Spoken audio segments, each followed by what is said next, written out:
Welcome back to another episode of Heavy Metal Horror Show. If you haven't been here before, we're your hosts, Eddie and Jacques. What we do on this show is pretty simple. We talk about heavy metal, and we talk about horror movies that we love. And sometimes other things kind of pop in. So thanks for being here with us. Well, on today's episode, since it's December, we're going to talk about the 2015 movie called Krampus. It's a horror movie and it's Christmas, so yeah, why not, right? It's got some comedic value, so it's yeah, it's kind of a fun movie. I thought it was fun. Yeah, I thought it was a fun movie. But before we get into it, I'd like to talk a little bit about, who Krampus is and when did it start, sort of, to get into the history of it, just to give you guys some reference. So Krampus is basically a half goat, half demon that punishes kids who don't behave around Christmas. And from what I could gather, Krampus dates back to the 12th century. Wow, that's how it's been around. Old. He's really old. Oh. Yeah. So when they make the list and they check it twice, and you were naughty or nice, is he the one who gets the naughty list? He does. Is that how that works? I think so. Yeah. Okay. I had to guess. Yeah. And you don't want to be on that list. No, because I've seen pictures of this dude. Nah, man. I want to be on that list. I don't. He ain't coming to my house, man. Well, it originated in Germany, in Austria. The whole idea, everything. Yeah, in Austria? Yeah. Cool. Yeah. And it's widely believed that he was part of a pagan rituals for winter solstice as well. And according to legend, he's a son of Hel, Hel, the Norse god of the underworld. Nice. Yeah. Wow. And the creature and St. Nicholas are said to arrive on the evening of December 5th. So you said he was half goat. What other, do you have any other kind of imagery, description of what he looked like? Yeah, we'll throw some up right now. Okay. Yeah, it's pretty medieval.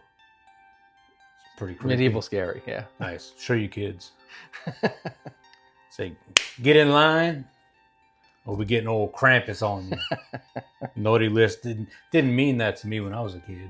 I was like, oh, you're not gonna get whatever for Christmas if you're on the naughty list. And yeah, I'm like, oh, okay. St. Nicholas rewards kids, by leaving presents. And Krampus beats those who are naughty with branches and sticks, so the legend says. It's also said that he would eat them or just take them to hell. Yeah, just drag them to hell. Drag them to hell. I mean, that's pretty. That's pretty intense, right? Yeah, that's a little extreme, Like, listen up, kid, or I'm gonna call Krampus and he's gonna drag you straight to hell. Forget about Christmas presents. Wow, man. I'm glad I didn't grow up in Austria, Man, same. No offense to Austrians, our Austrian people out there. Yeah. It's pretty crazy. Yeah. But he, there was some word here that he wore like chains and drug chains around. Yeah. Be more dramatic. Yeah. Stuff like that. But also, it was something that kind of tied him to hell. Yeah. At the beginning of the 20th century, in efforts to preserve the cultural heritage of Krampus and the whole tradition, Krampus runs became really popular in Austria, like really, really popular. And the festival involves basically a lot of alcohol and a whole bunch of guys and women too, I'm sure, dressing up as Krampus, like in these really elaborate costumes with horns and everything, and sometimes they even chase people. Yeah. Like in the crowd and stuff like that. So yeah, it'd be a cool thing to experience, right? Right. I mean, to be able to check that something out. I had found when digging into this was there was a 1932 election in Austria where the Krampus tradition was prohibited by a certain regime. Really? Yeah, and then later on it got into, like you're saying, it got popular again and started growing again. Yeah. And I think from what I read was that there are some extremists out there who like still don't like that happening, and I forget the dates, but it said 8 people suffered like broken bones, and like up to 60 other participants had to go get care in the hospital because these people are like so against it. So I mean that's pretty extreme. That's insane. Yeah. Let people live. Yeah. I just like leave people alone. Wish you'd get out of my life and shut up. Personally, I didn't hear about this until within the last 5 years, or Yeah, same. maybe a little bit more, but somewhere around that range. It became more of a thing. I started seeing it pop up on social media and stuff, and I'm like, what the hell is this? Right. This thing looks creepy, but he's kind of dressed up like Santa Claus a little bit. You know?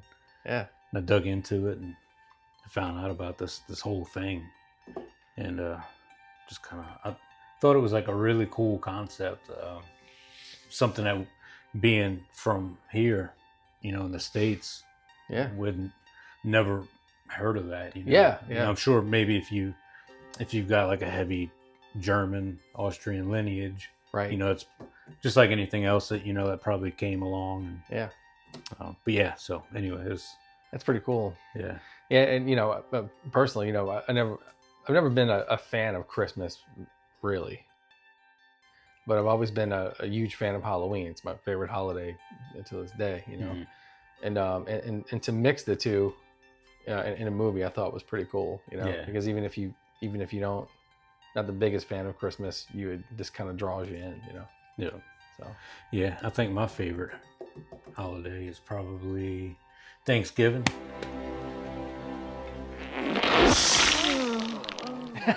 I like that pecan pie.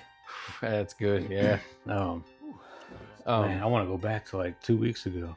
Hit it up again. Hit it up again. But yeah, Thanksgiving and Christmas have been my favorite. Oh, okay. I like Halloween because you get to dress up and you get to go out. And, Right. the whole trick or treating thing. Mm-hmm. I was a kid who loved candy.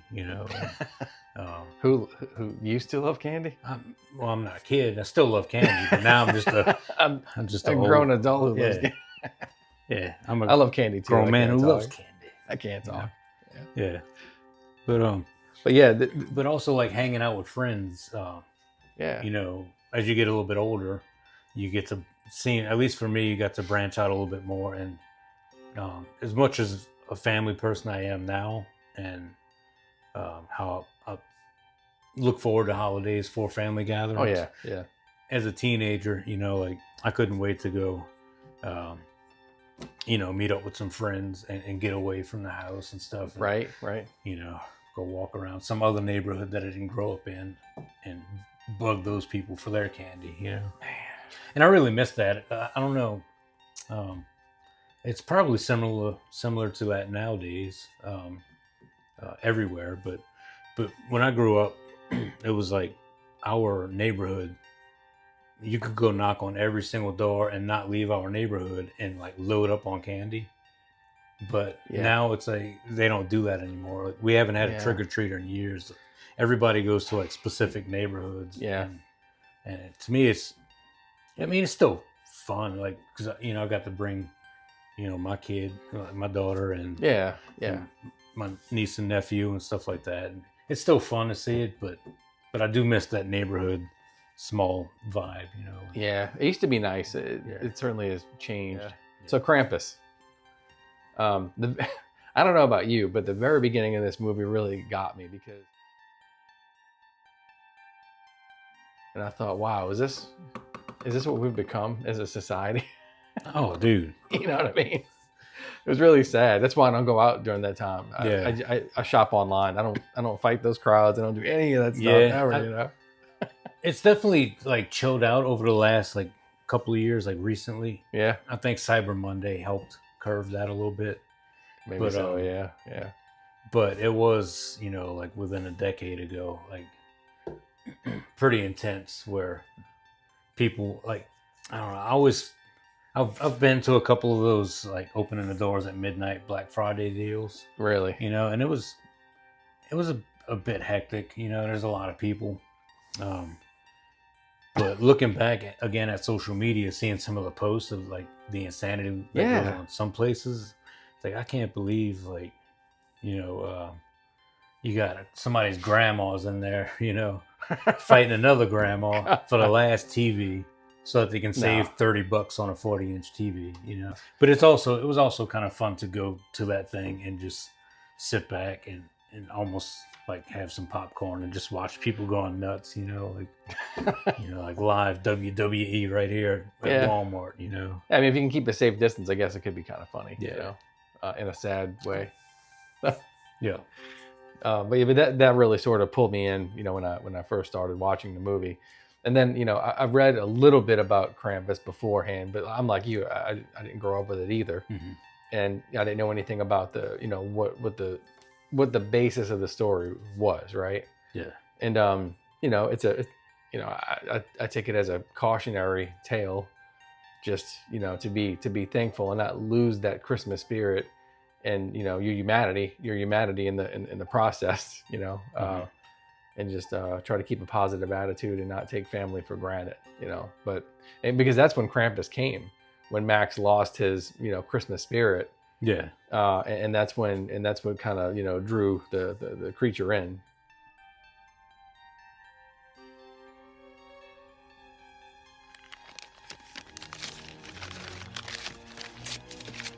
And that's when it all started. And his mom was Toni Collette, and the dad was Adam Scott. Who was he was in Parks and Rec, which is like I don't know if you've watched that. But I have. That's one that I binge watched. Yeah, it's good. After, because I got into The Office first. I'm not going to derail too much and get into The Office, but I watched that, and then I found out about, you know, like the suggestion was the Parks and Rec or whatever. I was like, let me check this out, and then I binge watched that pretty much. Great show. It's really funny. I love Ron Swanson. Oh God, yeah, you know? Yeah. And not even gonna get into old Miss Plaza.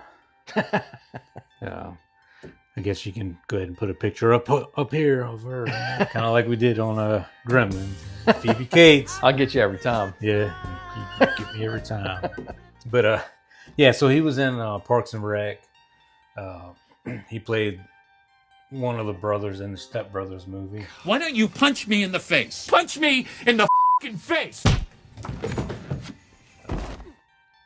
And then he was also in a couple, I think, episodes of Eastbound and Down. Oh God, which is hilarious. If you haven't seen that, I love that show. Yeah, me too.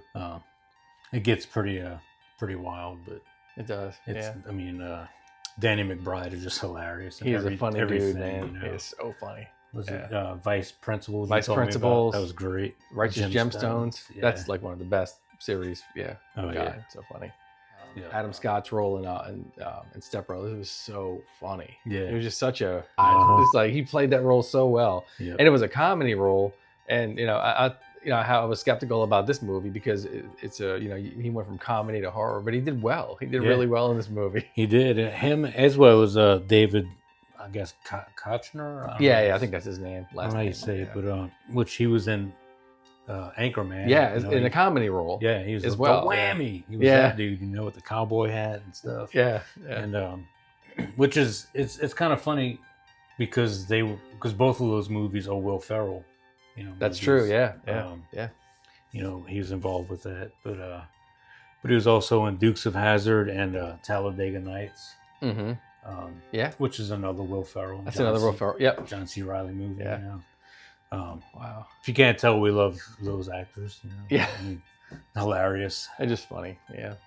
But yeah, he did a great job as well. You know, in this, and he brought some comedic value to this one too. We should have gone to my brother's. He really did. As serious and intense some of the scenes were that he was trying to be, it's like it just creeps out of him. It creeps out of him. Yeah. He's a funny guy. Yeah. Did you ever spend any time on the field, Tommy? No, actually, I didn't have time in my younger years. I was in training mostly. What were you training for? Army? Marines? So, Eagle Scouts.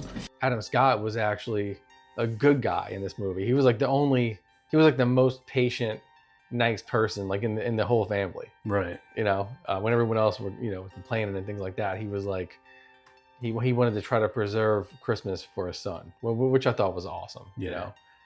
But yeah, definitely. But once Max lost his Christmas spirit, and Krampus came, then things started to really, unravel. They show each family member's experience with Krampus to a certain degree, but they don't show exactly what happens. Yeah.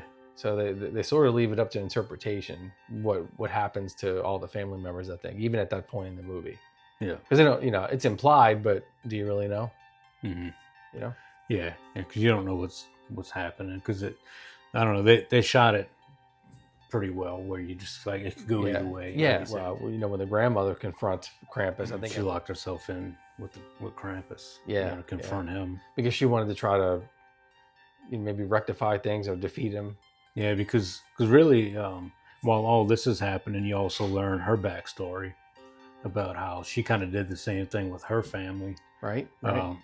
And kind of wished that she didn't have a family because there was so much turmoil or whatever, right, at that time, and so the same thing happened with her family, but she was the only one left, Wow, yeah. So in this scene of the movie, she separates herself on purpose from her family, locks herself in with Krampus, and is like face to face with him and confronts him. And she's like, take me, whatever, here I am. Yeah. She's trying to sacrifice herself, I guess, to make up for all that time and to save her new family. The end of the movie was also really vague because Max, although he asked, Krampus to sacrifice him and take him instead of his family as well, all of Krampus's, minions, as they call them, started to laugh, and then he threw Max in the pit as well, and then Max, which you just assume is a pit to hell. Yeah, because it's like a lake of fire down there. Right. So. Right. Well, the confusing part is that Max wakes up and he's in his bed, and then he goes downstairs, and his whole family is behaving exactly how he wanted them to behave before. It's like he's living in a fantasy land, picture perfect, right? And then it zooms out, and then you see that they're actually inside of a snow globe in Krampus's, lair, I guess, his world. His world. And then as it zooms out, there's snow globes everywhere. Yeah, yeah. So did Max get his wish? Did Max truly get his wish? And now suddenly he's locked into his age. He's locked into like his family being unified and civil toward one another forever in this literally in this little bubble, or is it almost like hell that they'll never escape because they're stuck in the snow globe along with all these other families? To me, that's what it is. It's like, because he wakes up, everything's great. He can't believe it. He's happy to see his family. Yeah.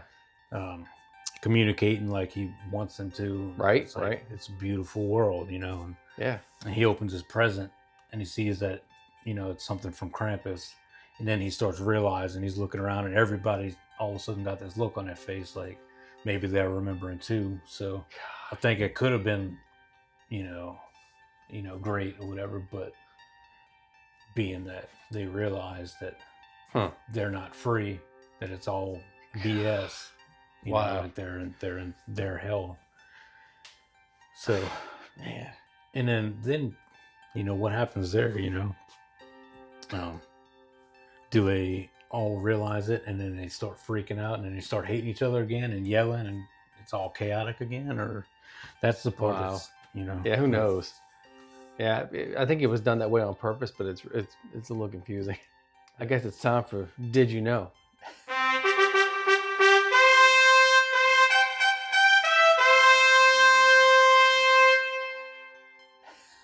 Go ahead, do it. Do what?